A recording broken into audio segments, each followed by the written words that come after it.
Welcome to Aishwarya academy. இன்றைக்கி நம்ம என்ன பார்க்க போகிறோம் அப்படின்னா சுட்டெழுத்துக்கள் பார்க்க போகிறோம். சுட்டெழுத்துக்கள் வந்துட்டு சிலபஸில் இருக்குது. எதில் இருக்குது அப்படின்னா எழுத்து சொல் அப்படின்னு சிலபஸில் ரெண்டாக பிரிச்சுருக்காங்க இல்லையா, அதில் வந்துட்டு எழுத்தில் இருக்குது. சரியா? சுட்டெழுத்துக்கள் அப்படின்னா ஒன்று வந்துட்டு சுட்டி காட்டுறது, அதாவது ஒரு பொருளையோ ஒரு மனிதரையோ சுட்டி காட்டுறதுக்கு பேர் தான் என்னது அப்படின்னா சுட்டு அப்படின்னு அர்த்தம். அதை சுட்டி காட்டக்கூடிய எழுத்துக்கு பேர் என்ன அப்படின்னா சுட்டெழுத்து. தமிழில் உள்ள சுட்டெழுத்துக்கள் மொத்தம் எத்தனை அப்படின்னு கேட்டால் 3 சொல்லுவோம். என்னென்னது அப்படின்னா குறில் அ, குறில் இ, அப்புறம் உ. இது 3 தான் என்ன சொல்லுவோம் அப்படின்னா சுட்டெழுத்து அப்படின்னு சொல்லுவோம்.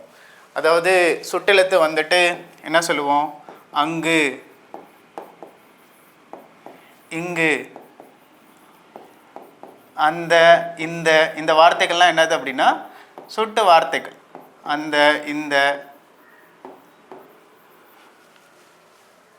இப்போ பள்ளி எங்கே உள்ளது அப்படின்னா அங்கே உள்ளது அப்படின்னு சொல்லுவோம்ல, அங்கே அப்படின்னா சுட்டி காட்டுறது ஆ அப்படிங்கிறது. இது சொல்லோடைய முதல்ல இருக்கிறது இல்லையா, ஆ இ இதெல்லாம் வந்துட்டு என்னது அப்படின்னா சுட்ட எழுத்துக்கள் அப்படின்னு அர்த்தம். இப்போது ஆவும் ஈயும் மட்டும்தான் என்ன பண்ணுது அப்படின்னா வழக்கத்தில் இருக்குது.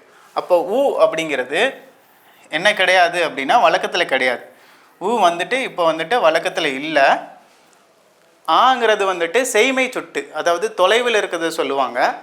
ஈ அப்படிங்கிற சுட்டெழுத்து வந்துட்டு எதை சொல்லும் அப்படின்னா பக்கத்தில் இருக்கிறது, இங்கே அப்படின்னு சொல்கிறது, இங்கு, இந்த அப்படின்னு சொல்கிறது பக்கத்தில் இருக்கிறது. தொலைவில் இருக்கிறது அப்படின்னா அங்கு, அந்த அப்படிங்கிற வார்த்தையை பயன்படுத்துவோம். அப்போது அண்மை சுட்டு அப்படின்னா ஈய சொல்லுவோம், அதாவது அருகில் இருக்கிறது. தொலைவில் இருக்கிறது வந்துட்டு என்ன சொல்லுவோம் அப்படின்னா ஆ சொல்லுவோம்.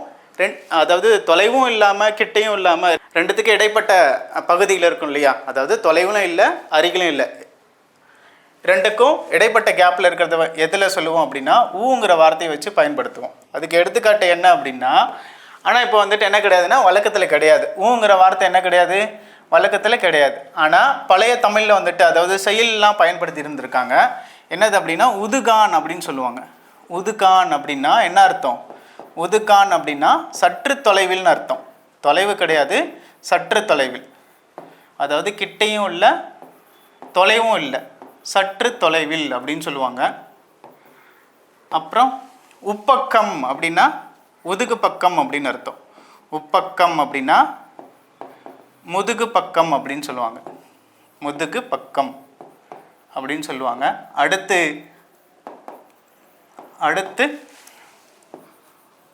உம்பர் அப்படின்னு சொல்லுவாங்க. உம்பர் அப்படின்னா மேலே அப்படின்னு அர்த்தம். உம்பர் அப்படின்னா மேலேன்னு அர்த்தம்.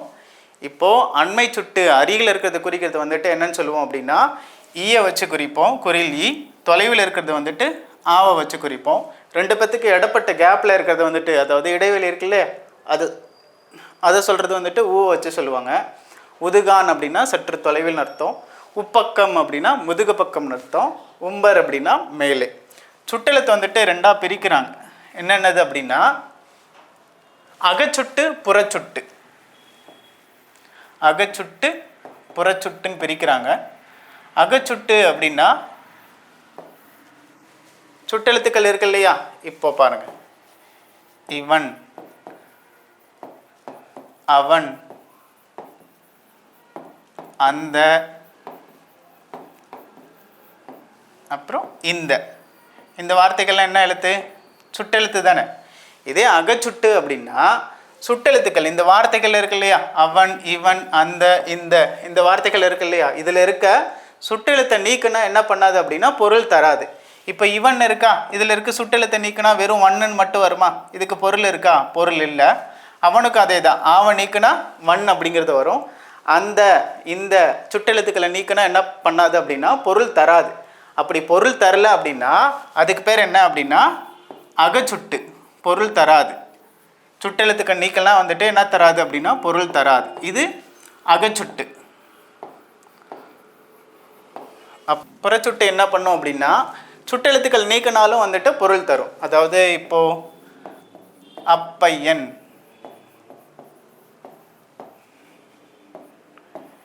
இம்மரம் அப்படின்னு இருக்கு இல்லையா, இதில் வந்துட்டு சுட்டெழுத்துக்கள் என்னது, இங்கே அப்பையனில் வந்துட்டு ஆவும், இம்மரத்தில் வந்துட்டு ஈயும் இருக்குது. இப்போது இதில் இருக்க சுட்டெழுத்துக்கள் நீக்கினாலும் என்ன பண்ணும் அப்படின்னா பொருள் தரும். அப்போது பையன் அப்படிங்கிறது வந்துட்டு ஒரு மாணவனை குறிக்குது, ஆண் மகனை குறிக்குது. மரம் அப்படிங்கிறது தாவரங்களை குறிக்குது. அப்போது சுட்டெழுத்துக்களை நீக்கினாலும் பொருள் தந்துச்சு அப்படின்னா அதுக்கு பேர் என்ன அப்படின்னா புறச்சுட்டு அப்படின்னு அர்த்தம். அகச்சுட்டு அப்படின்னா சுட்டெழுத்துக்களை நீக்கினா பொருள் தராது. புறச்சுட்டு அப்படின்னா சுட்டெழுத்துக்களை நீக்கினா வந்துட்டு என்ன பண்ணும் அப்படின்னா பொருள் தரும். சரியா? அண்மை சுட்டு. அண்மை சுட்டுனா என்னது? நம்ம ஏற்கனவே பார்த்தோம்ல, அருகில் இருக்கக்கூடியதை தான் என்ன சொல்லுவோம்? அருகில் இருக்கக்கூடிய பொருளை குறிக்கக்கூடியது தான் என்னதுன்னா அண்மை சுட்டுன்னு சொல்லுவோம். இப்போ அண்மை சுட்டுனா இவன், இந்த, இப்பள்ளி அப்படிலாம் சொல்கிறோம்ல, அருகில் இருக்கிறது தான் என்ன சொல்லுவோம் அப்படின்னா அண்மை சுட்டு அப்படின்னு சொல்லுவோம். இதே செய்மை சுட்டு அப்படின்னா செய்மை சுட்டு. செய்மை என்பதன் பொருள் என்னது? செய்மைனா தொலைவுன்னு அர்த்தம். தொலைவில் இருக்கிறது குறிக்கிறது என்ன அப்படின்னா செய்மை சுட்டுன்னு சொல்லுவாங்க. இது அவன் இல்லை அவள், அம்மலை,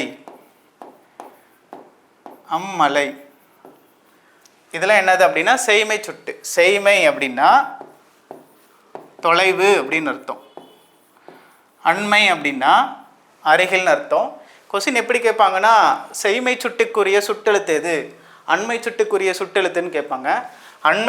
அண்மை சுட்டுக்குரிய சுட்டெழுத்து என்ன அப்படின்னா இ. செய்மைக்கு சுட்டுக்கு வந்துட்டு உள்ள சுட்டெழுத்து என்ன அப்படின்னு கேட்டால் ஆ. இது ரொம்ப முக்கியம், இது கேட்டிருக்காங்க. சரியா? அடுத்து சுட்டு திரிபு. சுட்டு திரிபு. சுட்டு திரிபுனா, திரிபுனா என்ன அப்படின்னா ஒரு வார்த்தை வந்துட்டு இன்னொரு வார்த்தை, அதாவது ஒரு எழுத்து இன்னொரு எழுத்தாக மாறுறதுக்கு பேர் தான் திரிபுன்னு அர்த்தம். அப்போ சுட்டு திரிபு அப்படின்னா இப்போ அம்மரம், இப்பள்ளி அப்படின்னு இருக்கா? இதில் வந்துட்டு அம்மரம் அப்படிங்கிறது என்னமா மாறும் அப்படின்னா அந்த மரம் மாறும். இப்பள்ளிங்கிறது வந்துட்டு இந்த பள்ளி அப்படின்னு மாறும்.